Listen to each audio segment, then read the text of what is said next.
Hey there, welcome to another session of math problem solving. Today we'll be looking at a problem called the shortest distance problem. This is from the AMC 2024 paper. So you have one-way routes connecting towns A, M, C, X, Y, Z as shown in the figure below. The distances in kilometer along each route are marked. So all the numbers that you see there. Traveling along those routes, what is the shortest distance from A to Z in kilometers? Okay, now many times when you start off, you might think of it as like, okay, the shortest distance needs to be a straight line, which means it's A to M to C to Z, and which means the answer is 32. Unfortunately, that is not the correct answer. Why is that? Because the shortest distance sometimes is not a straight line, especially when you observe that the diagram is not drawn to scale. So we need a different algorithm.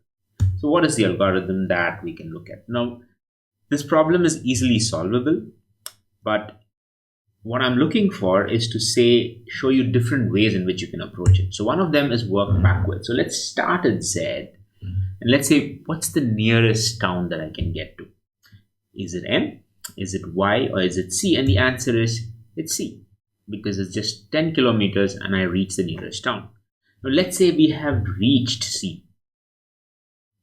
I want to go to the nearest town from C, but not Z, of course, because Z is already the place I'm traveling from. And the answer is Y is the nearest town. Now let's say I go to Y, and in Y, I want to go to the nearest town from there, and that's M, because X is 10 kilometers away. Now let's say I reached M and I want to go back to the nearest town, which is X. And from X, I want to go to the nearest town backwards, which is A. Which means the shortest distance is Z to C to Y to M to X to A. Adding all that, you get 28. Now, if we could work backwards, can't we work forwards with the same idea? Very much. So let's start.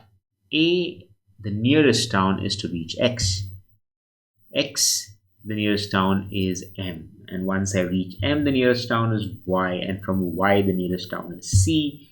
And from C, the nearest town is Z.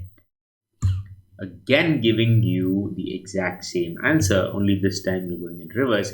A to X to M to Y to C to Z, which is 28. All right. But still, can I be absolutely sure that this is the answer? Not really. To be certain about this problem, you need to remove redundancy. So what is this elimination of redundancy? Now let's focus only on A, X, and M. Now specifically, I want to go from A to X. The only way possible is just one route. A into X is counted in just one possible way. It's a direct 5 kilometer walk. But A to M is a different story, because if I go directly, it's 8. And if I go through X, it's 5 plus 2, 7. So I need to compare this. What's the distance from A to M directly versus A to M through X? And I realize that A to M is longer, which means it's redundant. So I can eliminate that and I can just focus saying that the best way to reach M is through X. Now I can do the same exercise of eliminating redundancy between X to Y versus X to Y through M, and you realize that XMY is 8 versus XY, which is 10, so I can eliminate XY. Further going through the same process, let me think about eliminating MC versus MYC. So MC is 14, MYC is 11, so I can eliminate MC here. And that gives me a path saying AXMYC. And finally coming to C. Now let's talk about, do I go YZ direct or do I go YCZ? And it so happens that YCZ is 15 against YZ, which is 17, and therefore I can eliminate that, giving me the shortest path as YCZ. We've still not eliminated one thing. We can just come back here and say, what's the shortest path? Is it MZ directly or is it MYCZ? It so happens that MYCZ is 21 against MZ, which is 25, and therefore eliminating that. what I'm left with is essentially the answer. And I can be absolutely sure about it. So the algorithm of working backward could give you a guess. There could still be some errors. Working forwards could give you a guess, but there could still be an error.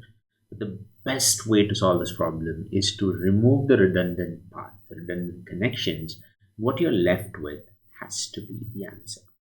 I hope you found this video informative, and the methodology and the algorithm something that you can learn from and apply in the problems that you solve. If so, please do share, like, and subscribe, and I'll see you in the next video. Thank you so much.